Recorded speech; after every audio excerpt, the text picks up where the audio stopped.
आप लोग जब सतवा टॉक्स में आते हो तो एक उम्मीद रहती है कि बहुत सारी गुरु स्टोरीज सुनने मिलेगी। तो आज का सेशन वैसा ही है। आज जो टीचर आ रही है उनके पास बहुत सारी गुरु स्टोरीज है और आप सब लोगों को बहुत मजा आने वाला है। आज हमारे साथ रितु दीदी है। रितु दीदी करीब एक दशक हो गए उनको आर्ट ऑफ लिविंग में। 2004 में पहली बार उनको कुछ पता चला था। 2013 में पहला कोर्स किया और लगभग 2020 के अराउंड दीदी टीचर बनी आर्ट ऑफ लिविंग की। और नेचुरोपैथ है, मर्मा प्रैक्टिशनर है। दीदी का फैमिली का खुद का बिजनेस है। उनके दोनों बच्चे भी आर्ट ऑफ लिविंग में बहुत अग्रसर है। और अद्भुत कहानी है दीदी की। आज हमने टाइटल रखा है गुरुदेव ने मुझे ढूंढ लिया। तो ऐसा क्या था जो दीदी को गुरुदेव ने ढूंढ लिया और कैसे उनकी ये कहानी आगे बढ़ी, ये सब हम जानेंगे दीदी आपसे। आपका बहुत बहुत स्वागत है। लेकिन उससे पहले आपसे ये जानना चाहेंगे कि दीदी आपका बचपन कैसा था। बचपन कैसे बीता और कैसे सारी चीजें हुई आपके जीवन में, उसके बारे में थोड़ा सा बताइए दीदी। बचपन के दिनों के बारे में बताइए, वहां से शुरू करते हैं। जय गुरुदेव एवरीवन। मेरा बचपन, मैं यूपी में पैदा हुई थी। और जब मैं 6 इयर्स की थी, शॉर्ट में बताती हूँ, तो मेरे पापा की डेथ हो गई थी। वो बहुत बड़े ऑफिसर थे और उनका ईस्ट दिल्ली में मर्डर हुआ था। तो बचपन से ही मेरे अंदर बहुत सारे फियर्स थे, क्योंकि जब मैं 6 साल की थी तभी मेरे पापा का मर्डर हुआ था और उस साइट पे मैं देखने के लिए गई थी। तो फिर आप सोच ही सकते हो कि इतना छोटा सा बच्चा ऐसी जगह जाएगा, देखेगा, तो उसके अंदर कितने सारे फियर्स अंदर पैदा हो जाते हैं। फिर थोड़ी बड़ी हुई, जैसे भी आगे पढ़ाई की, आगे बढ़ती गई। मैं मेरी शादी को 1990 थी और 1999 में मेरी मदर एक्सपायर हो गई थी, बहुत कम एज में। तो ये मेरे लिए बहुत ही दुख वाली चीज़ थी कि इतनी जल्दी पापा भी चले गए, फिर मम्मा भी चली गई। और फिर उसके बाद नेक्स्ट स्टेप क्या दीदी था? एक बात बताओ, थोड़ा सा अगर आप इसके ऊपर बोलना चाहो। हम्म। जब आपने बचपन में ही इतना गहरी गहरी घटनाएं देख ली, तो वो आपका सॉफ्टनेस आपके अंदर वो बना हुआ था कि वो सॉफ्टनेस चला गया था? कैसा जीवन चल रहा था मन के लेवल पे दीदी? मन के लेवल पे शुरू से ही मैं बहुत फियर में डरी हुई, और बस सब कुछ एक्सेप्ट करते हुए ऐसे मैंने जीवन जीना शुरू किया था अपनी लाइफ में, बचपन से ही। जो भी था, जैसा भी था, बस बहुत अच्छा, उसी में मैं खुश रहती थी। तो थोड़ी और आगे की सुनो इसके बाद। शादी हुई 1990 में। मेरे 3 बच्चे हैं। एक सबसे बड़ी बेटी है, डॉक्टर अपूर्वा, ऑस्टियोपैथ है। उसके बाद डॉक्टर प्रखर डागर, वो एमडी एमबीबीएस एमडी उसने स्पोर्ट्स मेडिसिन में किया है सफदरजंग से। और वो फुल टाइम सिंगिंग में है। गुरुदेव की कृपा है, वो आगे बताऊंगी कि कैसे कैसे कृपा से कहाँ पहुंचे। और छोटा बेटा ऑस्टियोपैथ है, उसने एसएसयू से बैचलर्स एंड मास्टर्स दोनों ऑस्टियोपैथी में एसएसयू से किया है।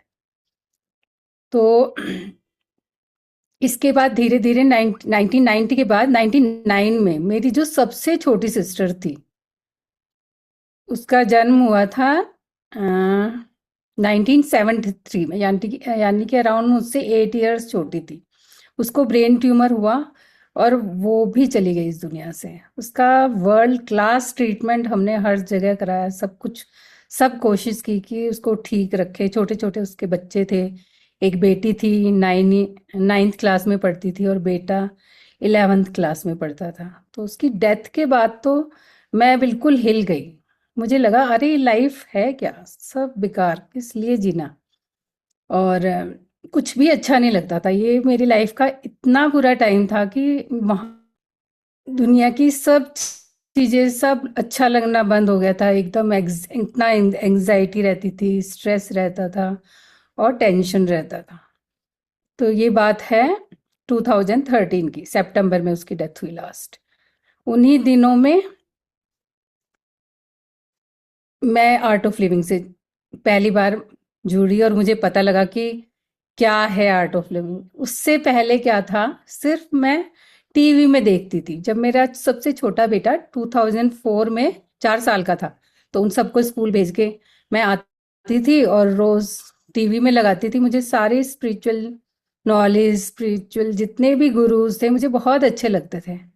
तो मैं योगा करते करते सबकी बातें सुनती थी और मुझे ज्ञान सुनने में शुरू से ही बहुत ज़्यादा इंटरेस्ट था। तो ये मेरा रोज का रूटीन था।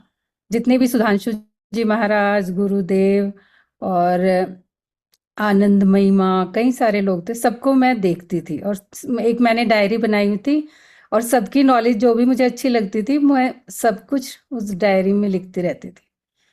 इस तरह से ज्ञान के प्रति मेरी बहुत अंदर से जानने की इच्छा है ना, बहुत ज़्यादा थी अंदर से। बस सोचती थी, अरे ये भगवान, हमारे घर में एक शिव पार्वती की फोटो थी जिसमें शिव और पार्वती लगे रहते थे जब मैं बहुत छोटी थी।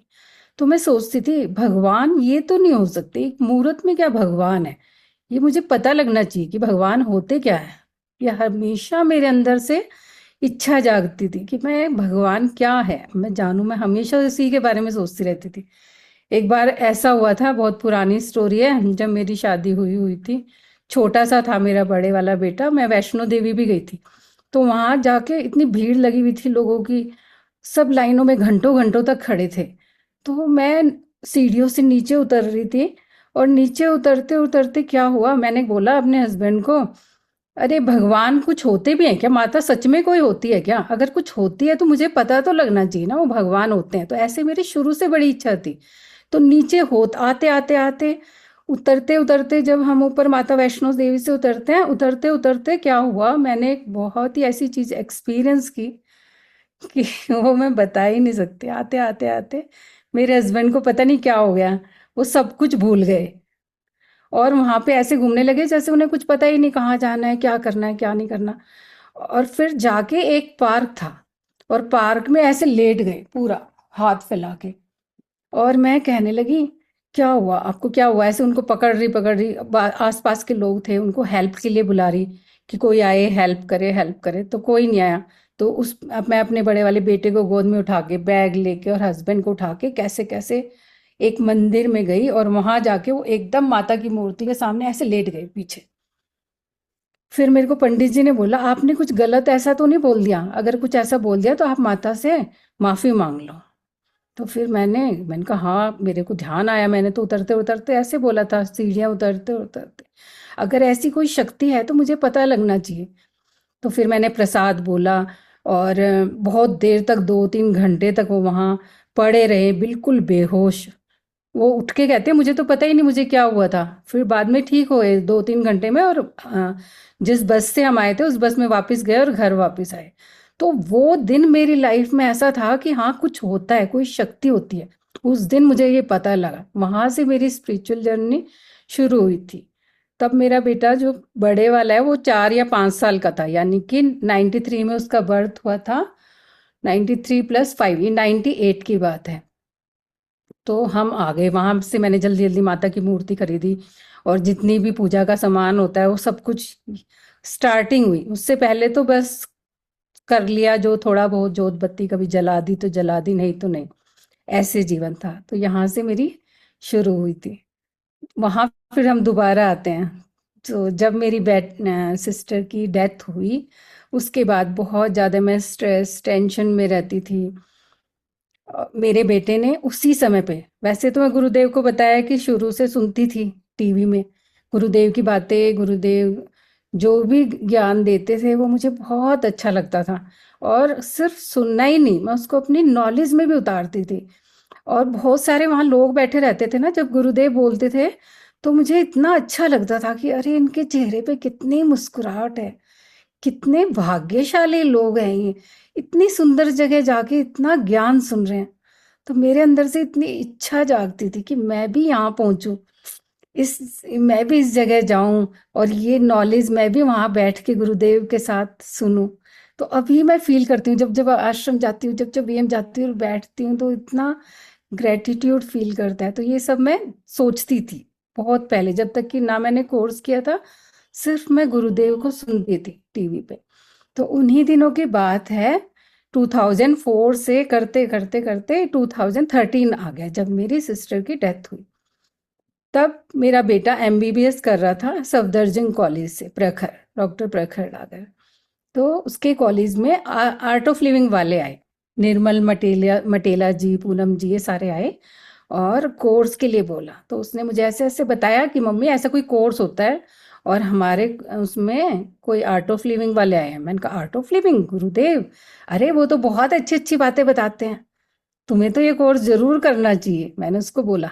तो फर्स्ट डे उसने कोर्स अटेंड किया और किसी रीजन से सेकंड डे उसका कोई फैशन कंपटीशन था उनके कॉलेज में, तो उसके कारण से वो दूसरे दिन नहीं अटेंड कर पाया। एक साल पूरा चला गया, 2012 की बात है। फिर जब उसने कोर्स किया वो 2013 था। 2013 में फिर से आर्ट ऑफ लिविंग वाले आए। तो इस बार फिर से उसने बोला मम्मी ऐसे ऐसे, वो जो पहले कोर्स कराने वाले भैया आए थे ना आर्ट ऑफ लिविंग से, वो फिर से आए हैं। मैंने कहा इस बार जरूर करना, इस बार छोड़ना नहीं, पूरे कमिटमेंट के साथ। तो अगली बार उसने पूरे कमिटमेंट के साथ 100% दे के वो कोर्स किया। और जब वो कोर्स करके घर आया, पूरा प्रोग्राम उसने कंप्लीट कर लिया, हैप्पीनेस प्रोग्राम।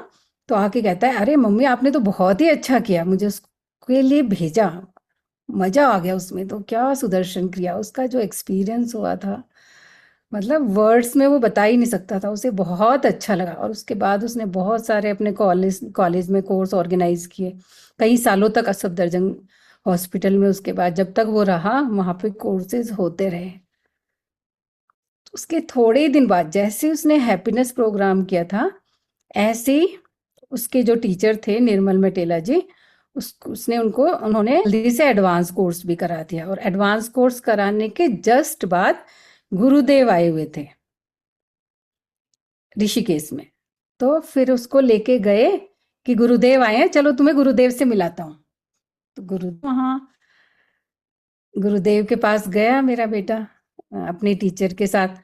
तो वहाँ जाके वो बहुत ही अच्छी अच्छी बातें शेयर करता था, मुझे फ़ोन कर रहा था, मम्मी गुरुदेव की प्रेजेंस में तो ऐसा लगता है, बिल्कुल ही सब माइंड खाली हो जाता है। और मुझे ये एक्सपीरियंस हुआ, वो एक्सपीरियंस हुआ, अपने बहुत सारे एक्सपीरियंसेस मुझे फ़ोन कर करके ऐसे सुनाता रहता था।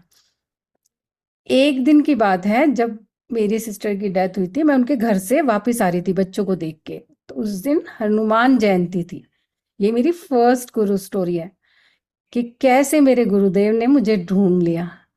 तो आते आते वहां से मैंने सोचा आज हनुमान जयंती है, हनुमान मंदिर में मैं प्रसाद चढ़ा के चलती हूँ। बहुत दुखी मन था, बहुत परेशान थी, बच्चों को देख रही थी, इतने छोटे बच्चे, और छोड़ के चली गई मेरी सिस्टर उनको। तो कितना बड़ा गम होता है, इससे बड़ा कुछ हो ही नहीं सकता। जो सबसे छोटी, हम 4 बहन भाई हैं, उसमें सबसे छोटी वो मेरी सिस्टर थी।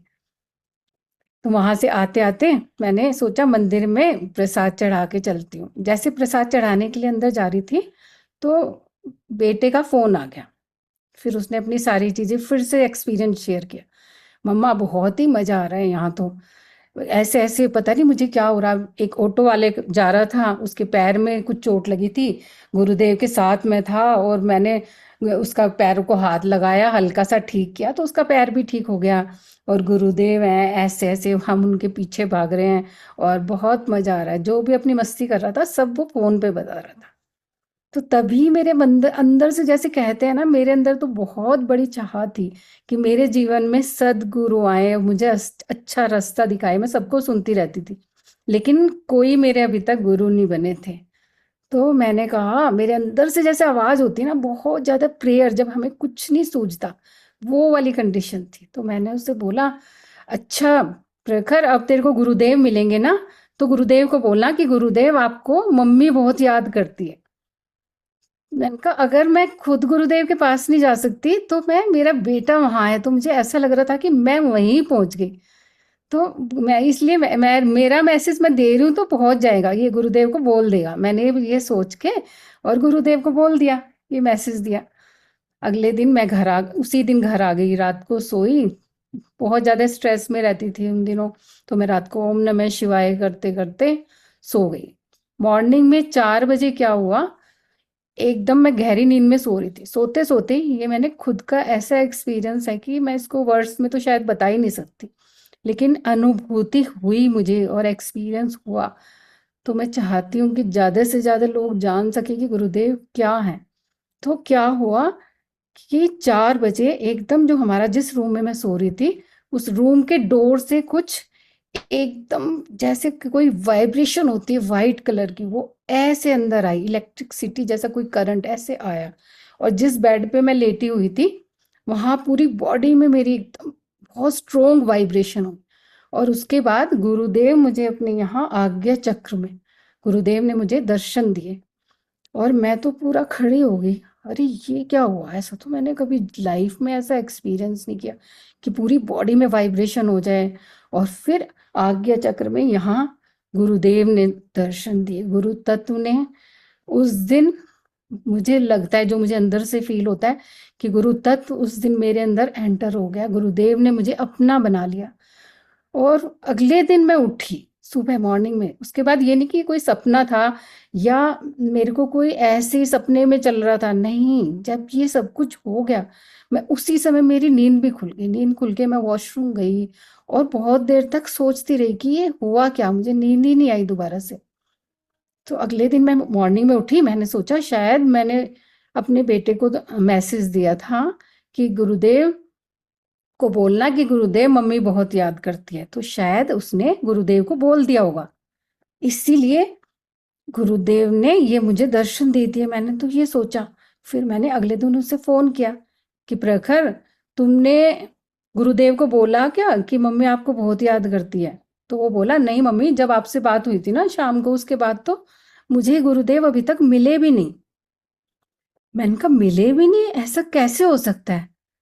फिर ऐसा कौन हो सकता है, आप खुद ही बताओ, कि जिनको हमने जिनके पास कोई मैसेज उसने दिया भी नहीं, कुछ कहा भी नहीं, और उन्होंने आके मुझे ऐसे दर्शन दे दिए। जिस गुरु को मैं जन्मों जन्मों से ढूंढ रही थी, उन्होंने मुझे खुद आके अपने आप ढूंढ के ऐसा अपना बना लिया कि लाइफ में अब कोई भी, कितनी भी बड़ी कैसे भी प्रॉब्लम्स आती है, कैसे भी चैलेंजेस आते हैं, मुझे सारे फियर्स मेरे खत्म हो गए, क्योंकि मुझे पता है कि मेरे गुरुदेव हर वक्त मेरे साथ हैं। उसके बाद तो जो जर्नी स्टार्ट हुई, हुई ऐसी शुरुआत कि फिर तो कभी रुकी नहीं, बढ़ती गई आगे इस बताओ रास्ते पे दीदी, किसने कैसे कितना। कैसे कैसे फिर आपने कोर्सेज किए, क्या क्या हुआ? उसके बाद मतलब जब तक गुरुदेव मुझे नहीं मिले थे, उससे पहले मैं बता रही थी ना कि मुझे बहुत सारे हेल्थ चैलेंजेस रहते थे। कोर्सेज के बारे में पहले बताती हूँ, उसके काफी सारी चीजें हैं बताने के लिए। तो उसके बाद मैंने, सबसे पहले मेरे बेटे ने घर में कोर्स किया था, प्रखर ने। उसके बाद उसने मेरी बेटी को कराया, अपूर्वा को। अपूर्वा के बाद कुशाग्र को सारे कोर्सेज कराए। तभी वो 12 to 14 ईयर्स का था, तो उसने बच्चों वाले कोर्सेज जितने भी थे वो सारे उस समय किए, इंट्यूशन प्रोग्राम भी किया। एक के बाद एक सब करते रहे, और मैंने तो सबसे एंड में कोर्स किया, क्योंकि मुझे तो गुरुदेव ने पहले ही अपना बना लिया था। लेकिन मैंने जब जून 2013 में पहली बार सुदर्शन क्रिया की, अरे वाह, यही तो मैं ढूंढ रही थी कब से। मैं खुद से कुछ भी प्रैक्टिस करती रहती थी, किसी ने कुछ बता दिया, यहाँ ध्यान ले जाओ, ये ध्यान ले जाओ, ऐसे ध्यान ले जाओ। और जब एक टेक्निक मुझे मिल गई, तो फिर तो इतना गहरा जाने का अवसर मिला। और वो सब कुछ जो गुरुदेव हमें देते रहते हैं साधना के माध्यम से, वो सब मिलने लगा। फिर तो एक जल्दी से ये किया, इसके बाद सहज समाधि, एडवांस पे एडवांस, डीएसएन, वीटीपी, टीटीपी। फिर तो रास्ता रुका ही नहीं, कितनी भी कैसी भी प्रॉब्लम्स आई लाइफ में। कहते हैं ना कि जब हम किसी अच्छा कुछ करने जाते हैं, अच्छे रास्ते पे जाते हैं, तो दुनिया की सारी शक्तियां हमें वापस खींचती है। तो ऐसा मेरे साथ हर बार हुआ, हर कोर्स में हुआ, कि जब भी मैं कुछ कोई कोर्स करने जाती थी, तो मेरी लाइफ में कोई ना कोई बहुत बड़ा चैलेंज आता था। लेकिन मैंने वो हर चैलेंज पार करके अपने सारे कोर्सेज किए, और हर कोर्स के इतने अच्छे अच्छे एक्सपीरियंसेस हुए। वो मैं बताती हूँ कि हर कोर्स में गुरुदेव ने मुझे कुछ नया दिया, कुछ पुराना खत्म किया और कुछ नया दिया। तो फिर तो जीवन पूरी तरह से बदलने लगा। मेरी हेल्थ कंडीशंस जो पहले बहुत ज़्यादा खराब रहती थी, मुझे कितनी सारी प्रॉब्लम थी, बीमारियां। मैं तो कहती हूँ कि अगर गुरुदेव मेरे जीवन में नहीं आते तो शायद मैं अभी इस दुनिया में होती नहीं। ओ। कोई सी ऐसी हेल्थ प्रॉब्लम नहीं थी जो कि मुझे नहीं हो। सबसे पहले तो मुझे साइनोसाइटिस की इतनी ज़्यादा प्रॉब्लम थी कि मैं पूरी पूरी रात जागती रहती थी। 2-3 महीने ऐसे गए कि मैं पूरी रात बैठी रही और जागती रही, क्योंकि मेरी नाक से श्वास ही नहीं आता था। मैंने हर जगह दिखाया, सफदरजंग के एचओडी जो थे उनसे कंसल्ट किया, तो उन्होंने बोला आपको तो साइनोसाइटिस के लिए सर्जरी करानी पड़ेगी। मैंने कहा अगर सर्जरी नहीं कराऊंगी तो उन्होंने कहा कि आपके पास और कोई ऑप्शन ही नहीं है, नहीं सर्जरी कराओगे तो क्या होगा, ठीक है मत कराओ, आपका दूसरा नाक भी बंद हो जाएगा। मैंने कहा अरे ये तो बड़ी मुश्किल है। फिर उसके बाद जब मैं आर्ट ऑफ लिविंग में आ गई, मेरी बेटी ने डॉक्टर लोकेश से बात की, उन्होंने मुझे आयुर्वेदा मेडिसिन से कंसल्ट किया ऑनलाइन, और फिर दीदी, नास्या मरमा मैं एक चीज चाहूंगा, क्योंकि मैं दूत नाड़ी जो है ऑनलाइन डॉक्टर कंसल्टेशन को मैं इंडिया भर में प्रमोट कर रहा हूँ। तो वैसे हमारे पैनल के डॉक्टर्स हैं बहुत सारे, हर डॉक्टर हीरे मोती ही है, लेकिन जो ऑनलाइन डॉक्टर कंसल्टेशन का आपका क्या एक्सपीरियंस था, क्योंकि आपने ये बात छेड़ा है, तो इसके बारे में थोड़ा लोगों को अवगत कराओ दीदी, और अपना एक्सपीरियंस शेयर करो। वही मैं बता रही हूँ कि मैंने सबसे पहली बार ऑनलाइन ही कंसल्ट किया था डॉक्टर लोकेश से। और मैं तो हैरान रह गई कि देख के बिना मेरे बताए उन्होंने मुझे सारी प्रॉब्लम्स बता दी और सारा ट्रीटमेंट भी लिख के दे दिया। सिर्फ उन्होंने एक बोला कि जीभ बाहर निकालो, जीभ दिखाई और सारी प्रॉब्लम्स ऐसे लिख के, ये है ऐसे है, ये लो और ये आयुर्वेदा ट्रीटमेंट कराओ। और आयुर्वेदा ट्रीटमेंट के लिए उन दिनों गुड़गांव में यहाँ संजीव जी का है शायद, एक छोटा सा सेंटर था, वहां मैंने जाके नास्या लिया, मरमा लिया। लगातार 10 डेज तक मेरी बेटी मुझे लेके जाती थी। डॉक्टर संजीव और अब नहीं आयुर्वेदा रहे वैसे, डॉक्टर संजीव भार्गव थे पहले, अब वो उनका स्वर्गवास हो गया। अब उन्हीं का ही ऑर्गेनाइज करता था, या दूसरे संजीव होंगे फिर आपने जिनसे कराया होगा।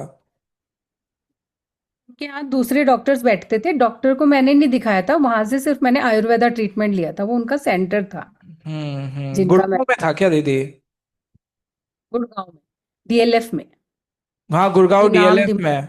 डॉक्टर संजीव भार्गव नाम था क्या उनका? याद में, नहीं है डॉक्टर मुझे। संजीव, वो मरमा देते हैं वो भी खुद भी। अच्छा। तो वहां मैंने सारा ट्रीटमेंट लिया, और हम्म। लेने के बाद वो जो प्रॉब्लम ठीक हुई, आज तक मुझे दोबारा से वो प्रॉब्लम नहीं हुई। हाँ ये है कि मैं आयुर्वेदा मेडिसिन को ही फॉलो करती हूँ। जब से मैं आर्ट ऑफ लिविंग से जुड़ी हूँ, गुरुदेव से जुड़ी हूँ, मैंने हर एलोपैथी मेडिसिन हमेशा के लिए स्टॉप कर दी, सिर्फ आयुर्वेदा लेती हूँ। इसके बाद एक दूसरी प्रॉब्लम बताती हूँ दीदी, उससे बीमारियों का पहले मैं जैसे एक एक एक छोटा सा बाइट आपका और लूंगा, कि डॉक्टर लोकेश तो बहुत बिजी रहते हैं, इंटरनेशनल डॉक्टर है। और भी हमारे काफी डॉक्टर्स हैं। जो लोग सोच रहे हैं कि मैं ये ऑनलाइन दूत नाड़ी कराऊं कि नहीं कराऊं, आप उनको क्या बोलना चाहोगे? बहुत कंफ्यूजन होता है ना, कोई दूर बैठा, मैं यहाँ पे वीडियो कॉल पे हूँ, ये कैसे हो सकता है? तो आप इसके ऊपर थोड़ा क्या बोलना चाहोगे? लोगों को ये डाउट आ जाता है ना, ये ऐसे कैसे हो सकता है, वो वहां बैठे हैं मैं यहाँ बैठी हूँ, कैसे कोई बता देगा? मेरे जो सारे शुरू से स्टार्टिंग से ट्रीटमेंट है डॉक्टर लोकेश से ही रहा। मैंने हमेशा एवरी 2-3 मंथ्स में मैं नाड़ी चेक कराती हूँ, लेकिन डॉक्टर लोकेश से ही कराती हूँ। अगर मैं आश्रम में गई हूँ, बेंगलोर आश्रम में, तो मैंने ऑफलाइन करवा लिया, अदरवाइज मैं हमेशा ऑनलाइन ही कराती हूँ। कभी डॉक्टर लोकेश यूएस में भी होते हैं, कभी किसी दूसरी कंट्री में होते हैं, लेकिन हर बार का ऐसा एक्सपीरियंस रहा है कि जब जब जो भी प्रॉब्लम हुई है और जो भी उन्होंने मेडिसिन मुझे प्रिस्क्राइब की है, उनसे मैं हमेशा ठीक हो गई। इसमें तो कोई डाउट है ही नहीं, है तो मेरे खुद के एक्सपीरियंसेस हैं। मैं खुद तो कराती हूँ, बच्चों को भी कोई प्रॉब्लम होती है वो भी सारे आयुर्वेदों को फॉलो करते हैं। तो ये तो 100% है, हमें गुरुदेव ने इतना सब कुछ दिया हुआ है, हर चीज घर में बैठे बैठे। मैं सिर्फ आयुर्वेदा को फॉलो करती हूँ, आयुर्वेदा ट्रीटमेंट लेती हूँ। एसएसयू में जब जाती हूँ तो वहाँ आयुर्वेदा हॉस्पिटल है, वहाँ ट्रीटमेंट ले लेती हूँ। बच्चों के पास पहले जाती थी, अब तो दोनों हो गए वहां से। मैं जी। एक बात और बताना अदर चाहूंगा दीदी, जो लोग देख रहे हैं इस टाइम में सेशन यूट्यूब में, उनके लिए कि हमारा श्री श्री वेलबींग और हमारा श्री श्री आयुर्वेदा बहुत पावरफुल है। आप लोग जरूर इसको एक्सप्लोर करो।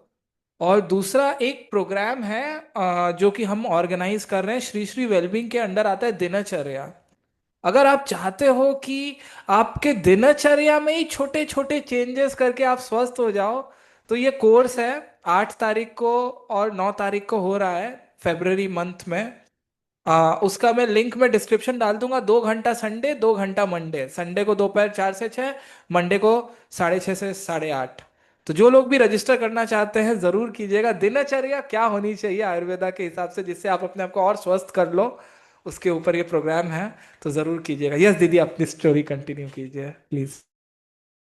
तो दूसरी एक बार मुझे प्रॉब्लम हुई, ये भी अराउंड 2014-15 की बात है। इतना सीवियर बैकएक हुआ, राइट साइड में यहाँ पीछे होता था, कि मैंने एमआरआई, सीटी स्कैन, एक्सरे और हर डॉक्टर से, हर कंसल्टेंट से कंसल्ट कर लिया। किसी भी चीज में ना तो कोई आया कि कोई प्रॉब्लम आई हो। इवन कि बायोप्सी के साथ अल्ट्रासाउंड, कोई टेस्ट छोड़ा ही नहीं दुनिया का कि मैंने छोड़ दिया हो कि नहीं कराया। लेकिन उसके बाद भी कुछ नहीं पकड़ पाए कोई भी डॉक्टर एलोपैथी के। एंड में उन्होंने बोला कि ये तो सिर्फ आपको नर्व पेन है, और नर्व पेन के लिए एक टैबलेट होती है, गैल्बिन शायद, ऐसा कोई एक टैबलेट होती है। वो उन्होंने मुझे लिख के दे दी कि आप ये खाते रहो। उससे तो कुछ होता ही नहीं था, साथ में मुझे पेन के लिए पैचेस लगाने पड़ते थे अपने बैक पे, इतना सीवियर पेन था। तो उन दिनों की बात है। फिर मेरी बेटी उस समय ऑस्टियोपैथी कर रही थी, जब वो आई दोबारा से घर, उसने मुझे आके सेशन दिया और उससे मुझे एकदम रिलीफ मिल गया, और जो भी मैंने पैचेस वगैरह लगाने शुरू किए थे वो एकदम ठीक हो गए ऑस्टियोपैथी ट्रीटमेंट से। उसके बाद बीच बीच में मैं सेशंस लेती रही, कभी कभी हल्का फुल्का हो जाता था। जितना सीवियर पेन मैंने एक्सपीरियंस किया था स्टार्टिंग में, वो कभी नहीं हुआ। और अभी अभी तक होते होते कई सालों के बाद तो वो पेन हमेशा के लिए खत्म हो गया, जिसके लिए कि दुनिया में भी कोई ट्रीटमेंट नहीं है। तो मैं इतना ग्रेटफुल फील करती हूँ कि गुरुदेव ने मुझे बच्चे भी दिए ओस्टियोपैथ, कि इसको ऐसी ऐसी प्रॉब्लम होगी, तो ये सब कुछ ट्रीटमेंट भी मैं साथ साथ, ट्रीटमेंट के लिए भी साथ साथ भेज देता हूँ। तो गुरुदेव की तो कृपा का कुछ पता ही नहीं कि वो तुम्हें कहाँ से क्या क्या भर भर के देते हैं। और इसके बाद और मेरे को एलर्जिक रेनाइटिस, ब्रोंकाइटिस, ये सब कुछ रहता था, सांस लेने में बहुत प्रॉब्लम होती थी। जो एमबीबीएस एमडी डॉक्टर्स होते थे उनसे कंसल्ट करती थी, तो वो कहते थे आपको तो हमेशा दवाइयाँ खानी पड़ेगी और न्यूबिलाइजर लेना पड़ेगा, इनहेलर लेना पड़ेगा, या न्यूबिलाइजर आपको हमेशा लेना पड़ेगा। लेकिन जैसे ही मैंने सुदर्शन क्रिया की और उसके बाद अपनी आयुर्वेदा लेनी शुरू की, श्वास शुद्धि वटी एंड ऑल, सब गायब हो गया। साथ में ये osteopathy treatments and Ayurveda treatments तो मैं लेती ही रहती हूँ। तो ऐसे मेरी जो शरीर बीमारियों का घर था, गुरुदेव की कृपा से और आयुर्वेदा और गुरुदेव की लाई हुई इन पैथी से मुझे हमेशा हमेशा के लिए ठीक कर दिया गुरुदेव ने। इतना मतलब हर चीज में मुझे फील होती है कृतज्ञता गुरु के प्रति, कि उन्होंने सिर्फ वैसे ही ध्यान नहीं रखा, फिजिकली भी फिट कर दिया। यानी कि 35-40 की एज में मैं इतनी ज्यादा बीमारियों के साथ थी और अभी मैं बिल्कुल फिट हूँ। हाइपरटेंशन, बीपी मुझे इतना हाई रहता था। एक बार तो मेरी लाइफ में ऐसा टाइम आया था 2009-10 में, तब मेरे अंकल के बेटे की डेथ हुई थी, चाचा के बेटे की। तो जब भी ऐसा कोई स्ट्रेस मेरे ऊपर आता था तो ऐसे ही मुझे हो जाता था। इतनी खतरनाक पैल्पिटेशन हुई 72 आवर्स तक, कि मैं पिल्लो लेके ऐसे दबा दबा के उल्टा लेट लेट के सोचती थी कि ये पैल्पिटेशन रुक जाए। सब तरह की मेडिसिन खा ली, किसी से कोई आराम नहीं होता था। लेकिन जब सुदर्शन क्रिया करने लगी और ये आयुर्वेदा यूज करने लगी, तो वो चीजें जो लाइफ में आई थी वो तो हमेशा हमेशा के लिए खत्म हो गई। कितना मतलब, अगर मैं नहीं होती इस पाथ पे और मुझे गुरुदेव नहीं मिले होते और सुदर्शन क्रिया नहीं मिली होती, तो पता नहीं आज कहाँ होती। तो इतनी गुरुदेव के प्रति हर वक्त इतना कृतज्ञता फील करती हूँ। थैंक्स गुरुदेव, मेरी लाइफ में आने के लिए, मुझे अपना बनाने के लिए, मुझे ठीक करने के लिए। और जीवन में सब कुछ देने के लिए। तो हम्म। हाइपरटेंशन के लिए आज मुझे कोई भी एलोपैथी मेडिसिन नहीं लेनी पड़ती, सिर्फ मैं आयुर्वेदा वाली नवहृदय कल्प एक टैबलेट दिन में लेती हूँ और उसी से वाह। मेरा बीपी मेंटेन रहता है। वाह। दीदी, बहुत सारे लोग जो है ना, जो आर्ट ऑफ लिविंग में है, वो जाते हैं गुरुदेव के दर्शन के लिए। तो अभी इतनी भीड़ होती है, उनके मन में इच्छा होती है कि गुरुदेव किसी तरह एक देख ले मुझको। लेकिन वो गुरुदेव शायद बिना देखे निकल जाते हैं ना, तो उनको लगता है अरे गुरुदेव ने तो देखा ही नहीं, शायद अभी मेरे अंदर ही कुछ कमी होगी क्या, ये वो। तो ऐसा कभी हुआ दीदी कि दर्शन लाइन में गुरुदेव आपको बिना देखे निकल गए हो? आपने कैसे संभाला फिर खुद को, या फिर कुछ देख के, या जो भी बताओ दीदी। स्टार्टिंग में जब आर्ट ऑफ लिविंग में आए थे तो ये सारी चीजें बॉदर करती थी, लेकिन अब तो किसी भी कोने में बैठे रहें तो कोई फर्क ही नहीं पड़ता। गुरुदेव तो अभी इसी समय भी हमारे साथ हैं। और उन्हें ये भी पता है कि ये सेशन चल रहा है, तो उनकी प्रेजेंस तो, जहाँ गुरु के भक्त हैं वहां गुरु हैं ही, वो तो दूर हो ही नहीं सकते उनसे। एक ऐसी स्टोरी सुनाती हूँ आपको।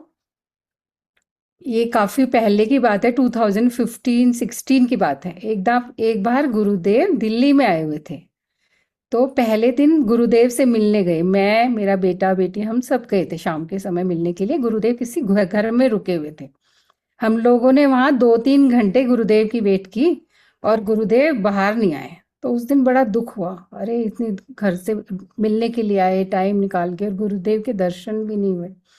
तो ऐसे दुखी मन से घर चली गई। जाके सोचा कोई बात नहीं, चलो कल देखती हूँ मैं।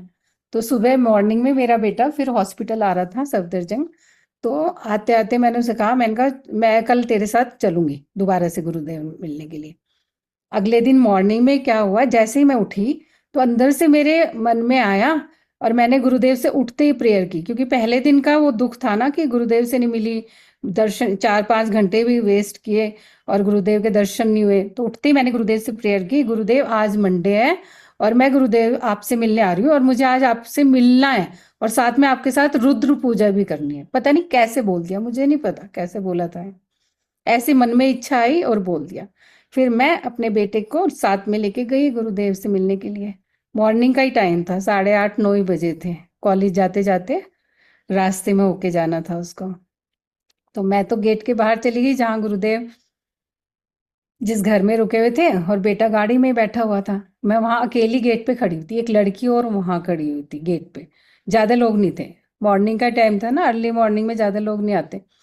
तो उस लड़की का उस दिन बर्थडे था, उसके हाथ में केक था, उसने अंदर किसी को बोल के रखा था कि उसको गुरुदेव से केक कटवाना है। तो वो उनको लेने आए गेट पे।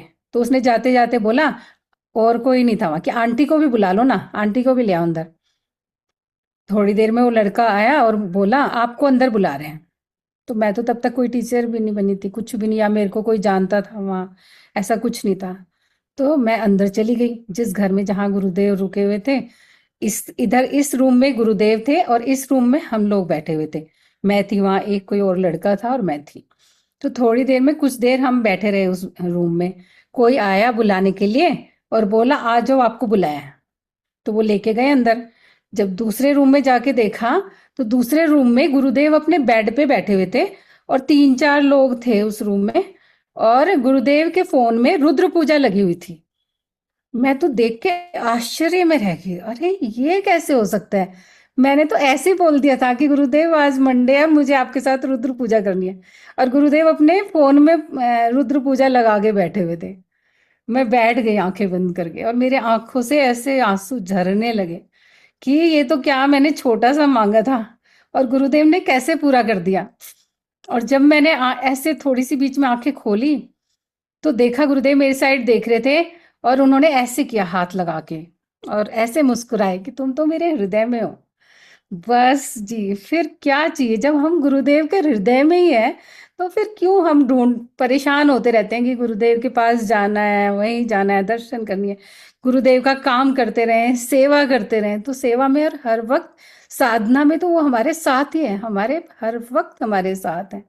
बस हमारे अंदर से वो इच्छा होनी चाहिए गुरु को याद करने की, वो भक्ति होनी चाहिए कि उस भक्ति से और उस प्रेम से जब हम याद करते हैं ना, गुरुदेव तो भागे चले आते हैं। तो ये सारे एक्सपीरियंसेस मैंने अपनी लाइफ में किए हैं। तो ऐसा कौन हो सकता है कि जिसको हमेशा सब कुछ पता रहता है? मैंने बार बार ये एक्सपीरियंस किया कि गुरुदेव को तो सब कुछ पता है, हर चीज उन्हें पता रहती है। बहुत सारे ऐसे एक्सपीरियंसेस किए, जो भी मेरे मन में होता था वो उनको पता लग जाता था। ऐसे तो सिर्फ जिनको हम भगवान बोलते हैं वही होते हैं। तो अगर हम अपने गुरु को कोई इंसान सोच रहे हैं तो वो सिर्फ बॉडी नहीं है, साक्षात ईश्वर है, साक्षात नारायण है वो हमारे सबके जीवन में। और हम इस समय उनको नहीं जान पाए। आने वाली जनरेशन को जब टाइम आएगा, पहले तो लोग जान ही नहीं पाते, जब चले जाते हैं इस दुनिया से बाद में तब याद करते रहते हैं। जैसे भगवान कृष्णा को बहुत कम लोग जान पाए थे कि वो ईश्वर है, भगवान है, ऐसे ही गुरुदेव हैं। गुरुदेव को बहुत कम लोग जानते हैं। मैं तो कहती हूँ कि ये इतने सारे एक्सपीरियंसेस मुझे हुए, मैं लोगों को बताना चाहती थी। मैं कैसे बताऊं लोगों को कि गुरुदेव नॉर्मल इंसान नहीं है, वो गुरु से भी बहुत कुछ बढ़ के हैं। उनकी चेतना तो सर्वव्यापी है, वो हर किसी को देख रहे हैं। और जो दुखी है ना, जो परेशान है, उसकी पुकार तो वो एकदम सुन लेते हैं। जो लोग अपनी मस्ती में घूम रहे हैं, मस्त है, ठीक है, वो तो एंजॉय कर रहे हैं। लेकिन जो भी दुनिया में दुखी इंसान है और जो प्रेयर करता है अपने मन से, गुरुदेव एकदम वहां पहुंच जाते हैं। ये मेरा खुद का एक्सपीरियंस है। तो हमारे गुरुदेव तो पूरे जगत के स्वामी हैं। अद्भुत। सदगुरु हमें मिले हैं, उससे ज्यादा हमें और क्या चाहिए? हम्म। सब कितनी किस्मत वाले हैं। दीदी, और भी कई बहुत। कई बार ऐसा होता है ना, हम ऐसा सुनते हैं होता हुआ कि अच्छे लोगों के जीवन में कुछ बुरा हो जाता है, कुछ अपने लोग उनके उधर से गुजर जाते हैं, तो लोग बोलते हैं कि अच्छे लोगों के साथ हमेशा बुरा ही होता है, और जो बुरे लोग हैं वो तरक्की कर रहे हैं, देखो कैसे दबदबा मना रहे हैं। आजकल हरियाणा में हम लोग देखते हैं, सब अपना वो थार गाड़ी लेके निकल जाते हैं, मटर गश्ती करते हैं, और जो सीधे साधे भोले लोग होते हैं कॉलेज में, उनके ऊपर रौब झाड़ते हैं। तो ऐसा लोग बोलते हैं कि अच्छे बनने का फायदा क्या दीदी? फिर हम भी वो उस टाइप का एटीट्यूड रखे, वो मटर गश्ती करे? नहीं होते हैं कॉलेजेस में बच्चे आज के टाइम में, हरियाणा और उधर तो ज़्यादा वो होता है ये। तो दीदी, अच्छे बन के जब हमें कोई दबा देगा या फिर कोई हमारे साथ कोई कुछ कर दे, क्योंकि आपने अपने फादर का भी देखा वो केस, सारी चीजें होते हुए, तो अच्छे बनने का दीदी क्या फायदा है? हमें तो अपना काम अच्छे से करते रहना चाहिए ना। गुरुदेव यही तो कहते हैं, अपना हमें हर चीज में 100% देना चाहिए। हमें दूसरों के बारे में क्यों सोचना? जो जैसा करेगा उसको ऐसा ही फल मिलेगा। जो जैसा कर रहे हैं, मैंने तो अपनी लाइफ में ये देखा है कि अपोजिट वैल्यूज आर कॉम्प्लीमेंट्री। इतनी सारी प्रॉब्लम्स थी, अगर हम कहते हैं ना कि हम अच्छा कर रहे हैं फिर भी हमारे साथ बुरा ही हो रहा है। मैं हमेशा से सबके लिए सब कुछ अच्छा ही करती थी, फिर भी मेरी लाइफ में बहुत सारी ऐसी ऐसी घटनाएं घटी, बहुत कुछ बुरा हुआ। लेकिन आज उन सब चीजों को मैं थैंक्स करती हूँ जिनके कारण से मुझे बुरा हुआ। अगर मेरी लाइफ में इतना बुरा समय नहीं आता तो मैं उस गुरु को, उस ईश्वर को जान ही ना पाती कि वो क्या है। इसी समय प्रेजेंट है इस दुनिया में। तो गुरुदेव जो कहते हैं कि opposite values are complementary to each other, विरोधाभासी, एक दूसरे के पूरक हैं। अगर बुरा समय है तो ऐसा नहीं कि हमेशा वो ऐसा ही रहना है, वो तो तो दीदी, बदलना कभी ही है। कभी वो बदले की भावना नहीं आई क्या, कि मेरे पिता के साथ ऐसा किया, जिसने किया उसको मैं कभी जिंदगी भर माफ नहीं करूंगी, मेरा सब छीन लिया सुखी जीवन? उस भावना से उन कैसे बाहर निकले आप? जिन्होंने मेरे पापा का मर्डर किया था उनको तो फांसी हो गई थी। इंडिपेंडेंस के बाद फर्स्ट फांसी की सजा सुनाई गई थी उनको। बख्शीश जी थे, वो सब इंस्पेक्टर थे, और मेरे पापा डिस्ट्रिक्ट स्टाफ ऑफिसर थे। तो उनको तो फांसी हो गई थी, वो तो चीज खत्म हो गई वहीं पे। जो चले गए, जिन्होंने किया कर लिया, वो वहां पे ही खत्म हो गया। बट ये हमेशा एक फील होता था कि लाइफ में पापा होने, एक ऊपर से सपोर्ट होना बहुत जरूरी होता है। मदर को भी हमारी बहुत स्ट्रगल करना पड़ा, कैसे कैसे उन्होंने बच्चों को पाला, बड़ा किया। तो कोई नहीं, उनसे तो मुझे कोई नहीं, चला गया, समय निकल गया, बहुत पुराना टाइम हम्म। था। अगर मान लो दीदी, कोई ऐसे समय में हो अभी जिसके जिसके साथ कुछ बुरा किसी ने कर दिया हो, और उसके मन में द्वेष की भावना है, उससे कैसे बाहर निकल सकता है कोई? किसी के मतलब ऐसा नहीं कि एक्सट्रीम लेवल पे, बट अगर किसी ने किसी के साथ कुछ बुरा कर दिया और उसके मन में वो चीज चुभ रही है कि उसने देखो इतना बुरा किया और मैं कुछ कर भी नहीं पाया, तो क्या करना चाहिए? ये तो हैं, accept the people and situation as they are. लोग जैसे हैं उनको ऐसा ही स्वीकार कर लो, छोड़ दो उनको, फॉरगेट एंड फॉरगिव। और फिर भी नहीं मानते तो कोई बात नहीं, दूर हो जाओ उन लोगों से। नहीं तो क्या होगा, हम हर वक्त उनके बारे में सोचते रहेंगे, परेशान होते रहेंगे उनके बारे में सोच सोच के, उन्होंने उसने मेरे साथ इतना बुरा किया, इतना बुरा किया, और वो लोग ऐश से अपने घर में सो रहे हैं। तो फॉरगेट एंड फॉरगिव और इग्नोर कर दो, गुरुदेव यही तो कहते हैं। तो यही हमने सीखा है, फॉरगेट एंड फॉरगिव। एक दूसरी गुरु स्टोरी सुनाऊं? प्लीज प्लीज जब दीदी, मैं पह, सुनाते सुना। जब मैं पहली बार आश्रम गई थी 2014 में, तो तब भी मैं बहुत सारी परेशानियां, दुख सब समेट के कैसे कैसे आश्रम गई थी। वो भी एक बहुत ही बड़ी कहानी है, चलो उसको एक्सप्लेन नहीं करती, बस गुरुदेव के साथ मैंने क्या देखा करो दीदी, वहां एक्सप्लेन जाके मैंने। करो दीदी, कोई दिक्कत नहीं, हमारे पास समय है। कोई नहीं, इसको छोड़ते हैं, आगे बढ़ेंगे, बहुत सारी गुरु स्टोरीज है। तो वहां जाके मैंने जितनी भी मेरी प्रॉब्लम्स थी, कुछ भी था, सब गुरुदेव के आगे, गुरुदेव को बोला, गुरुदेव ऐसा हो रहा है, ऐसा हो रहा है, ये हो रहा है, ये हो रहा है। अपनी सारी कंप्लेंट, शुरू शुरू में तो कहते हैं ना, जब हम गुरु के पास जाते हैं तो बहुत सारी कंप्लेंट्स लेके जाते हैं। तो ऐसे ही मैं भी शुरू शुरू में बहुत सारी कंप्लेंट्स लेके गुरुदेव के पास जाती थी। और गुरुदेव पता है क्या कहते थे, मैं उन गुरुदेव को बोलती थी, गुरुदेव मेरे हस्बैंड मुझे सत्संग में नहीं आने देते। तो गुरुदेव कहते थे, तुम्हें 50 साल हो गए, तब मेरी 50 ईयर्स एज थी, 10 साल पहले की बात है, तुम्हें 50 साल हो गए डरते हुए, कब तक डरते रहोगे, जो तुम्हें करना है वो करो ना। ऐसे बोलते थे मुझे हमेशा। और मैं हमेशा यही कहती थी, गुरुदेव मेरे हस्बैंड मुझे सत्संग में नहीं आने देते। तो गुरुदेव ने देखो आज मेरे सारे बच्चों को ही सत्संग करने वाला बना दिया। मेरा बड़ा बेटा भी, उसने खूब आर्ट ऑफ लिविंग के सत्संग किए, पूरे 30 के 30 डेज रुद्र पूजा में सत्संग करता था। और जो मेरी डॉटर इन लॉ आई, वो भी स्पिरिचुअल सिंगर है, गाती है, दोनों के दोनों काफ़ी बड़े लेवल पे गा रहे हैं। और छोटे वाला बेटा भी सत्संग करता है, मतलब घर में हम कभी भी बैठ जाते हैं सारे के सारे और सत्संग शुरू हो जाता है। तो ये देखो गुरुदेव ने कितना भर भर के दे दिया। मैं तो थोड़ा सा ये बोलती थी कि गुरुदेव मेरे हस्बैंड सत्संग में नहीं जाने देते, उन्होंने तो पूरे घर के लोगों को, सारे बच्चों को ही सत्संग करने वाला बना दिया। तो फर्स्ट बार का जो मैं बता रही थी, जब मैं पहली बार आश्रम में गई, सारी प्रॉब्लम्स बताने के बाद जिस दिन मैं वापस आने लगी, आने का मन नहीं था, मैं सोच रही थी कि नहीं अभी मैं रुकूंगी आश्रम में, लेकिन मुझे आना पड़ा किसी रीजन से।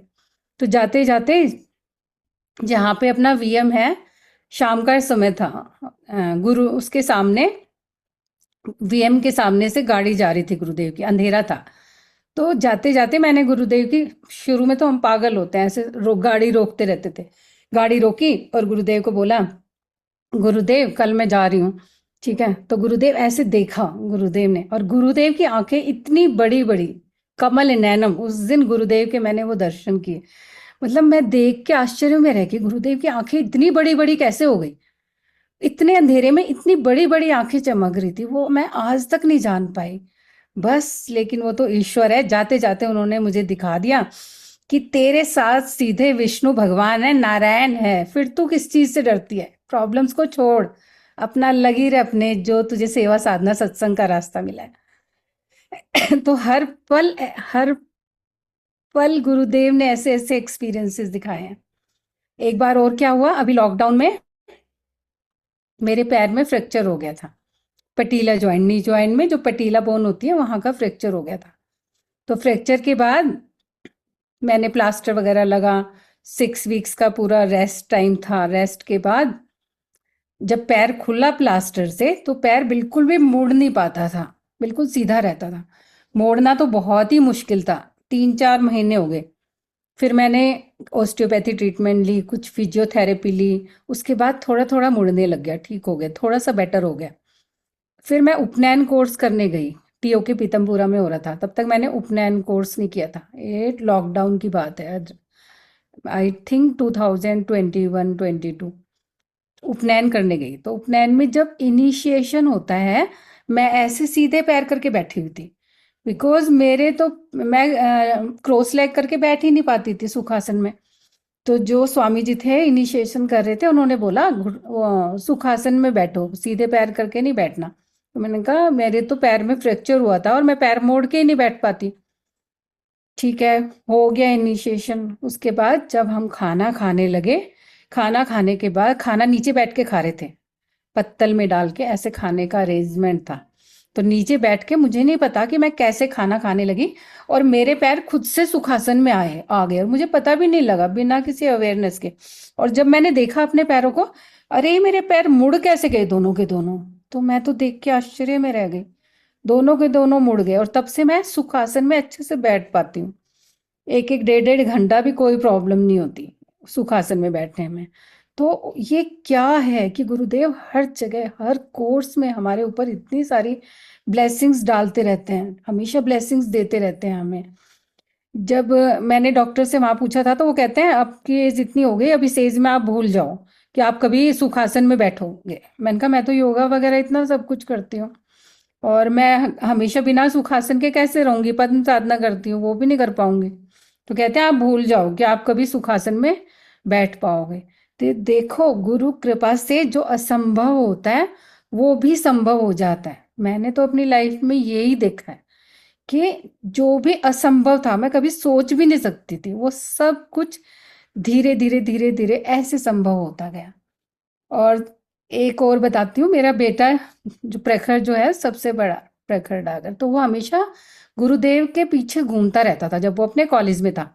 गुरुदेव की गाड़ी के पीछे चेज करता था, गाड़ी रोक रोक के गुरुदेव का शीशा नीचे उतरवा के गुरुदेव को बोलता था, गुरुदेव मेरा नाम डॉक्टर प्रखर डागर है, मैं सफदरजंग में डॉक्टर हूँ, आपको मेरा नाम याद रहेगा ना। ऐसे गुरुदेव से बातें करता रहता था कुछ ना कुछ। तो एक बार यमुना स्पोर्ट्स कॉम्प्लेक्स में भगवत गीता हो रही थी, पता होगा ना आप सबको। भगवत गीता में गुरुदेव आए हुए थे, भगवत गीता गुरुदेव ले रहे थे। वहां पे क्या हुआ, सत्संग में पता नहीं प्रखर, तब तो वो ऐसे छोटे मोटे सत्संग करता था, किसी कोर्स का करा, ये करा वो करा, कैसे जाके वो आगे जहां सत्संग टीम होती है वहां जाके बैठ गया। मुझे भी नहीं पता कि वो कैसे कैसे पहुंच गया वहां पे। तो गुरुदेव जब एंटर हुए यमुना स्पोर्ट्स कॉम्प्लेक्स के उस वहां पे हॉल में जहां हो रहा था भगवत गीता, तो गुरुदेव स्टेज पे आए और आते ही थोड़ी देर बाद ही बोले, अरे आज तो प्रखर गाएगा। तो प्रखर गाएगा, तुम हमेशा मुझे बोलते रहते थे ना कि गुरुदेव मेरा नाम याद है तुम्हें या नहीं है, गुरुदेव मेरा नाम याद देखो, मैं मुझे तुम्हारा या नाम याद है ना, ऐसे बोले। और प्रखर तो एकदम कि अरे गुरुदेव ने मुझे गाने के लिए कैसे बोल दिया। और उसने गाना शुरू किया, कौन कहते हैं भगवान आते नहीं, गुरुदेव ने उसके साथ साथ गाया। और चित्रा रॉय जी जो थी वो देख रही थी कि गुरुदेव किसको गाने के लिए बोल रहे हैं। तो गुरुदेव ने उनकी साइड देखा, और ऐसे गुरुदेव उसके साथ गा रहे और हाथ ऐसे ऊपर कर रहे कि इसको ऊपर लाना है, इसको ऊपर लाना है। और देखो लाते लाते गुरुदेव ने कहाँ पहुंचा दिया उसको। कोई वो शुरू से सिंगर नहीं था, बचपन से उसने कोई म्यूजिक नहीं सीखा था, आर्ट ऑफ लिविंग में आने के बाद ही उसने भजन गाना सत्संग करना सीखा। और गुरु फर्स्ट उसने जो अपना पहली एल्बम बनाई थी, पहला गाना बनाया था, गुरुदेव से ब्लेस कराने के लिए लेके गया था। और उसके बाद एक के बाद एक के बाद सब कुछ करता रहा करता रहा, और जीवन में इतना आगे गुरुदेव की कृपा से उसको कहाँ से कहाँ पहुंचा दिया। तो गुरुदेव के यहाँ तो सब कुछ भर भर के दिया जाता है, भर भर के दिया जाता है। इतनी कृपा, जब गुरुदेव ने बोला उसे गाने के लिए, तो मैं एक साइड में बैठी हुई थी और मेरे को इतना ग्रेटिट्यूड फील हुआ कि अरे वाह क्या बात है, गुरुदेव ने मेरे बेटे को गाने के लिए बोला। और एक एक जिसे कहते हैं ना, आंखों से ऐसे आंसू झरने लगे कि वो क्या फीलिंग थी, मैं आपको बता ही नहीं सकती। वो फीलिंग आज भी जब मैं याद करती हूँ कि गुरु कृपा, शायद मेरी भक्ति गुरु के प्रति इतनी है कि उन्होंने मेरे बेटे को चुना गाने के लिए, मुझे तो यही लगता है। तो सच में गुरु की कृपा का तो कोई कोई सीमा ही नहीं है, सीमा से बाहर है, भर भर के देते हैं हर वक्त। टीटीपी करने के बाद हमने लॉकडाउन में ही किया था मैंने, 2020 का हमारा बैच था। तो तब जैसे ही मैं टीटीपी करके आई थी, ऐसे ही लॉकडाउन शुरू हो गया। तो लॉकडाउन का जो टाइम था ना, खूब कोर्सेज लिए ऑनलाइन, और डेली साधना लेते थे, और meditation sessions, free meditation sessions लेते थे। तो लॉकडाउन लॉकडाउन लगा ही नहीं, घर में इतना अच्छा माहौल रहता था। कभी एडवांस कोर्सेज होते थे, सारे के सारे उसमें बैठे होते थे। कभी साधना चल रही होती थी, कभी लोक क्रिया चल रही, मतलब वो टाइम जब पूरी दुनिया इतनी परेशान और दुखी थी, और सब कुछ इतना चारों तरफ फैला हुआ था, उस टाइम को इतने अच्छे से बिताया। और गुरुदेव ने बोल दिया था, जब मैं गई थी लास्ट, जब लॉकडाउन ही था, तो किसी ने गुरुदेव से पूछा था कि गुरुदेव हमें वैक्सीन्स वगैरह लेने की ज़रूरत है क्या? तो गुरुदेव ने बोला कि नहीं, डायबिटीज़ है, कुछ ऐसी प्रॉब्लम है तो लो, नहीं मत लो। तो मैंने बिल्कुल कोई वैक्सीन भी नहीं ली। और लॉकडाउन में कोई प्रॉब्लम भी कभी नहीं हुई, कोई फीवर, गला खराब, कुछ भी नहीं। सबको गुरुदेव ने इतना सेफ रखा, और वो टाइम इतना अच्छा सेवा करते करते बीता कि थैंक्स गुरुदेव, जीवन में आने के लिए आपने आए तो सब कुछ ही बदल दिया। और ये अभी अभी की बात है, कुछ टाइम पहले की, कि हमने घर चेंज किया। पहले मैं वेस्ट दिल्ली में रहती थी, जनकपुरी, और अभी हम इधर गुड़गांव में आए हैं। तो 6 महीने पहले जब हम चेंज कर रहे थे, उससे पहले मेरे मन में बहुत कुछ चल रहा था कि यहाँ तो मैं लोगों से जुड़ी हुई हूँ, आर्ट ऑफ लिविंग के सेंटर से जुड़ी हुई हूँ, और जहाँ मैं जा रही हूँ वहाँ तो नई सोसाइटी है, पता नहीं कोई आर्ट ऑफ लिविंग को जानता भी है क्या, कोई साथ में सेवा करने वाला भी होगा क्या। तो बहुत सारे क्वेश्चन चल रहे थे मेरे मन में। तो तभी मेरे दिमाग में आया, एक मंजू जी हैं, यहीं पे रहती, द्वारका एक्सप्रेसवे में। तो मेरे को उनका नाम याद आया, क्योंकि उनके साथ उन्होंने जब वीटीपी किया था, तो वहाँ मैं असिस्ट करने के लिए गई थी, तब वो मुझे मिली थी, वो हमारे ग्रुप में थी। गुरुदेव के प्लान देखो, तो बाई चांस मैंने उनका नंबर ले लिया था। एक सेवा के लिए गई, उनका नंबर ले लिया मंजू जी का। तो मैंने मंजू जी को फ़ोन करके पूछा कि मंजू जी, द्वारका एक्सप्रेसवे में सेवा का कैसा चल रहा है? तो वो कहती है, अरे द्वारका एक्सप्रेसवे, वहाँ तो बहुत सेवा चल रही है, वहाँ तो खूब कोर्सेज हो रहे हैं। विंड्स एंड चेन्स में अभी एक सोसाइटी है, वहाँ पे 20-25 लोगों का कोर्स हुआ है, और जिसमें आप आ रहे हो वहाँ तो श्वेता जी है, उन्होंने तो वहाँ पे रुद्र पूजा ऑर्गेनाइज कराई हुई है, और स्वामी जी जो आए हैं वो तो उसी सोसाइटी में रुके हुए हैं। अरे मैं तो देख के सुन के आश्चर्य में रह गई। घर बदलने के जितने भी डाउट थे सारे खत्म हो गए। नहीं नहीं, गुरुदेव ने ये प्लान किया हुआ है हमारे लिए, और फटाफट डिसीजन लिया, और दूसरे घर में इसमें आ गए। और आते ही, हाँ, दूसरी जो टीचर थी श्वेता जी, वो मुझे मिली, और हमने यहाँ हैप्पीनेस प्रोग्राम भी लिया। और अभी सोमनाथ जी शिवलिंग यहाँ आए थे, उनकी भी हमने पूजा ऑर्गेनाइज की, घर में भी आए थे और वहाँ पे सोसाइटी में भी आए थे। तो बस खूब चल रहा है गुरु की कृपा से, सेवा का काम, साधना तो चल ही रही है हमारी। तो बस मैं तो सबको यही कहूंगी कि अगर हम गुरुदेव का रास्ता पकड़ लेते हैं ना जीवन में, तो सारी परेशानियां, सारी उलझनें और सारे दुख खत्म हो जाते हैं। जब सेवा के मार्ग पे चलते हैं, तो लाइफ में फालतू की बातें सोचने के लिए कोई टाइम ही नहीं होता, और हमारी एनर्जी और किसी चीज में जाती नहीं, और खुद की एनर्जी अपलिफ्ट होती है सेवा से और साधना से। तो बस हमें अपने गुरुदेव के इस रास्ते पे चलना चाहिए, इसको नहीं छोड़ना चाहिए, कुछ भी हो जाए, कैसे भी हो जाए। तो हमारे गुरुदेव तो हर वक्त हैं ही हमारे साथ, हमारे पूरे जगत के स्वामी हैं गुरुदेव, और उन्होंने हम सबको संभाल रखा है इतने अच्छे से, हर वक्त हमारा ध्यान रखते हैं। एक लाइफ होती थी आर्ट ऑफ लिविंग से पहले, जो बिल्कुल ही अलग थी, जिसमें बस सिर्फ थोड़ा किसी से मिल लिए, फ्रेंड्स के पास चले गए, यहाँ या कहीं घूमने चले गए, वही खुशी होती थी। लेकिन अब तो हर दिन ही सेलिब्रेशन है, गुरु का काम कुछ ना कुछ करते रहो। अभी एडवांस कोर्स ऑर्गेनाइज किया था वेद भैया और शमा दीदी के साथ। तो गुरुदेव का कोई ना कोई काम करते रहो, और रोज छोटी मोटी सेवा से जब हम अपने आप को जोड़ देते हैं, तो फिर हमें किसी और चीज की जरूरत ही नहीं है। सारे रिश्ते नाते सब तो हमें निभाने ही हैं, उस रास्ते पे तो हमें चलना ही है। अगर हम गृहस्थ है तो गृहस्थ जीवन, सबकी रिस्पॉन्सिबिलिटी हमें संभालनी है, लेकिन बैलेंस में रह के अपना ये रास्ता भी नहीं छोड़ना और अपना वो रास्ता भी नहीं छोड़ना। बस इस पाथ पे आगे बढ़ते जाना है, आगे बढ़ते जाना है। थैंक यू गुरुदेव, मेरे जीवन में आने के लिए, मुझे अपना एब्सोल्युटली। बनाने के लिए और लाइफ को बदल देने के लिए। अब तो लाइफ में तृप्ति ही तृप्ति है। मतलब मैं दीदी, सोचूं ना मुझे। गुरुदेव जी जी। आपके साथ हमेशा है दीदी। हमेशा आपको आगे लेके जा रहे हैं, प्रोटेक्ट कर रहे हैं।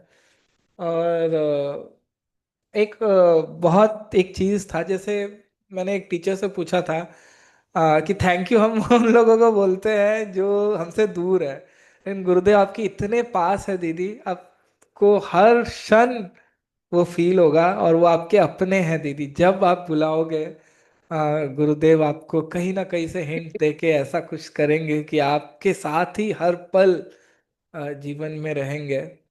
एंड ये सिर्फ इनके लिए नहीं है दीदी के लिए, जो भी लोग YouTube में देख रहे हैं, मैं सभी को एक बात बोलना चाहूंगा। निश्चिंत हो जाओ और समर्पण कर दो, गुरुदेव आपकी नैया पार लगा देंगे। बस यही कहना चाहूंगा दीदी। और गुरु स्टोरी सुनाइए दीदी। तो हम सोचते हैं ना, अरे बच्चे छोटे हैं, ये पढ़ाई में कैसे करेंगे अगर मैं इनका ध्यान नहीं रखूंगी। तो वो भी मैंने एक्सपीरियंस किया है। मेरा जो छोटा वाला बेटा था कुशाग्र, वो पहले पढ़ाई में इतना अच्छा नहीं था, स्टडी में, जब तक मैं आर्ट ऑफ लिविंग में नहीं आई थी और जब तक उसने कोर्स नहीं किया था। बस मीडियम था और मुझे बहुत ज़्यादा मेहनत करनी पड़ती थी उसके साथ, फिर भी वो नहीं कर पाता था। लेकिन जब से मैं आर्ट ऑफ लिविंग में आई और मैंने सेवा का काम शुरू किया, तो उसने अपनी सारी चीज़ें खुद से करने लगी। और स्कूल में भी उसकी इतनी अच्छी परफॉर्मेंस हुई। कहाँ वो 60-70s पे था, वो 80-90s पे पहुंच गया। और कॉलेज में जाके भी उसका हमेशा ही बहुत अच्छा रहा।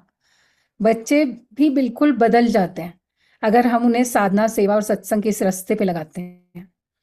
तो हमें ज़्यादा से ज़्यादा ये नहीं सोचना चाहिए कि ये घर की चीज़ें कैसे संभलेगी। गुरुदेव कहते हैं ना कि जो कुछ पड़ा है पड़ा रहने दो, रोज ही सब कुछ संभालना या ठीक करना जरूरी नहीं है। हमें अपनी सेवा को भी ऐसी प्रेफरेंस देना चाहिए जैसे घर की चीज़ों को देते हैं, ऐसे अपनी साधना को भी देना चाहिए। और मेरी लाइफ में इतनी सारी प्रॉब्लम्स आई ना, इतने सारे, जैसे मैंने बताया कि शुरू से इतने सारे फियर्स थे, इतना डरती थी। गाड़ी भी जैसे मेरे हस्बैंड कभी शुरू में चला के जाते थे तो मुझे बड़ा डर लगता था। और कहीं घूमने जाना भी होता था तो मैं सोचती थी उससे अच्छा मैं घर में ही रहूं। और बच्चे भी अगर कहीं अकेले जाते थे तो सोचती थी, अरे ये ठीक से जाएंगे नहीं, हमेशा एक मन में फियर बना रहता था, क्या होगा क्या नहीं। ये सारे फियर सब खत्म हो गए। कहीं भी जा रहे हैं, पूरी दुनिया में घूम रहे हैं बच्चे, मुझे कोई फर्क ही नहीं, मतलब पड़ता ही नहीं। वो सारे डर सब गुरुदेव ने खत्म कर दिए, क्योंकि अब मन में एक विश्वास है कि मेरा ध्यान रखने वाले, बच्चों की केयर करने वाले, सब कुछ संभालने वाले हैं। और गुरुदेव जो हर वक्त कहते हैं, तुम्हारे साथ हमेशा अच्छा ही बोल होगा, यू आर ब्लेस्ड। तो बस गुरुदेव की ये बात याद रखना। और यही मैंने किया तो लाइफ के मेरे सारे डर, सारी परेशानियां, झंझट सब खत्म हो गए।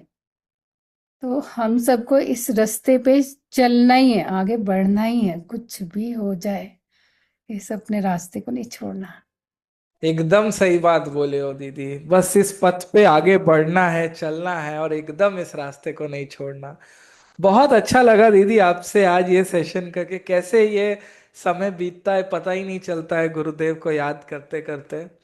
जो भी लोग देख रहे हैं, मैं सबसे एक बात बोलूंगा कि सब तक पहुंचाओ इस गुरु स्टोरी को, सब तक शेयर करो, ताकि लोगों के मन में गुरुदेव आ जाए और एक भरोसा आ जाए कि गुरुदेव है मेरे साथ। कोई बात की चिंता करने की जरूरत नहीं है, गुरुदेव है। ये तभी होगा जब हम ऐसी ऐसी गुरु स्टोरी सुनते हैं, तो और पक्का मजबूत होता है विश्वास। इस चैनल को भी सब्सक्राइब करना, हम ऐसे सेशंस रोज करते हैं।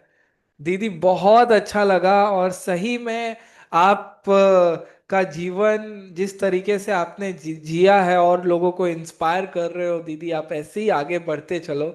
जाने से पहले कोई आखिरी मैसेज जो आप लोगों को देना चाहोगे? मैंने जब मेरी फर्स्ट लाइफ स्टोरी गुरु स्टोरी हुई, जो मैंने बताया कि गुरुदेव ने मुझे ढूंढ लिया, वो मैंने आज तक डायरी में लिख लिख के रखा हुआ है कि गुरुदेव इस डेट को ऐसे ऐसे गुरुदेव ने मुझे अपना बना लिया।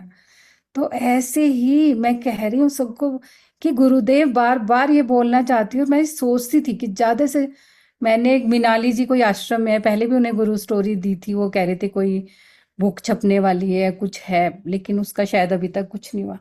तो मैं गुरुदेव से प्रेयर करती थी, क्योंकि गुरुदेव आप क्या हैं, आपने मुझे तो बता दिया,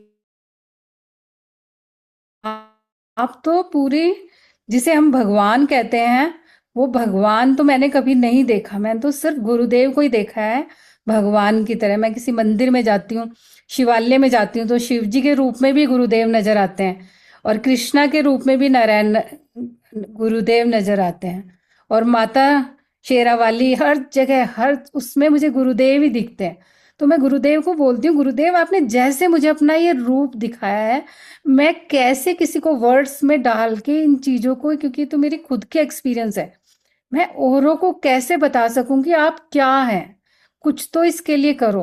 तो शायद आपने मुझे इस, ये सत्वा टॉक के थ्रू मैं गुरुदेव को गुरुदेव का ये मैसेज सबको दे सकूं, सबको बता सकूं। शायद किसी को मेरी बात पे विश्वास हो नहीं हो, लेकिन मेरी लाइफ में जो बदलाव आया है और जो मैंने गुरुदेव को फील किया है कि गुरुदेव क्या हैं, सभी उनको इन आंखों से देख सके। और जब हम प्रेयर करेंगे ना, दुखी मन से, परेशानी से, वो हर प्रेयर हमेशा पूरी होती है। दुखी से मन से नहीं, हम इस रास्ते पे चलेंगे तो भी हमारी सारी इच्छाएं पूरी होती है। ये अद्भुत। तो 100। ललिता नारायण जी, आप कुछ अनम्यूट बोलिए। Very wonderful, very amazing. My God, it's really touching my heart, and I'm feeling very, very connected, and I'm feeling, very inspired. I'll definitely share this with everyone. Feel like sharing and know. Let them also know what is art of being, what is Gurudev. Let them also feel fearless. No, the fear is always there of the unknown. We always have a fear. What will happen tomorrow? What will be my health? So that will be taken care of. So very inspiring, very inspiring. Thank you so much. ऐसा लगता है कि हाँ मेरे लिए बोले ही कर गए. I just I'm feeling सच में nice. गुरुदेव, वो Thank कह you, रही thank हूँ। you. I've heard about your son's satsang and all. मैंने सुना है फेसबुक में सब ना सुना. बहुत अच्छा गाते हैं. Very, he's a doctor ना. Very nice. Of his wife and all I have heard. So your his mother, very nice. And my sister Swarnalata is also very great fan of your son. She always watch his song and all that. I'll tell her also. She also watch. Now she in the afternoon time she must. Otherwise she's always there in the evening. You're on mute, I think. I'm not able to hear you. बोलिए दीदी। हाँ हाँ. Thank सब you, thank गुरुदेव की इच्छा है, गुरुदेव ही उन्हें वहां तक लेके गए हैं। उन्होंने अपनी मेहनत की है बहुत ज्यादा, इस रास्ते में आगे बढ़ने के लिए उन्होंने बहुत मेहनत की, अपना पूरा स्किल लगाया, एफर्ट डाला, एनर्जी डाली। लेकिन यहाँ ग्रेस फ्लो कर रही है सिर्फ गुरुदेव की। बहुत सारे लोग होते हैं गुरु दुनिया में जो बहुत अच्छे सिंगर होते हैं और बहुत मेहनत भी करते हैं, एफर्ट भी लगाते हैं, एनर्जी भी लगाते हैं, लेकिन जो वहां तक पहुंच पाते हैं वो सिर्फ होता है गुरु की कृपा से। सिर्फ गुरुदेव की कृपा है, जिससे कि मेरे बच्चे तीनों जहां भी हैं वो गुरु की कृपा से ही वहां पहुंचे। जय गुरुदेव। बहुत अच्छा लगा दीदी, आप आए। आप ऐसे ही खुश रहो और कृपा में बने रहो दीदी।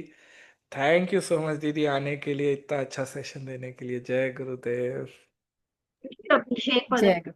wonderful session. Thank you so much. Thank you. Thank you everyone.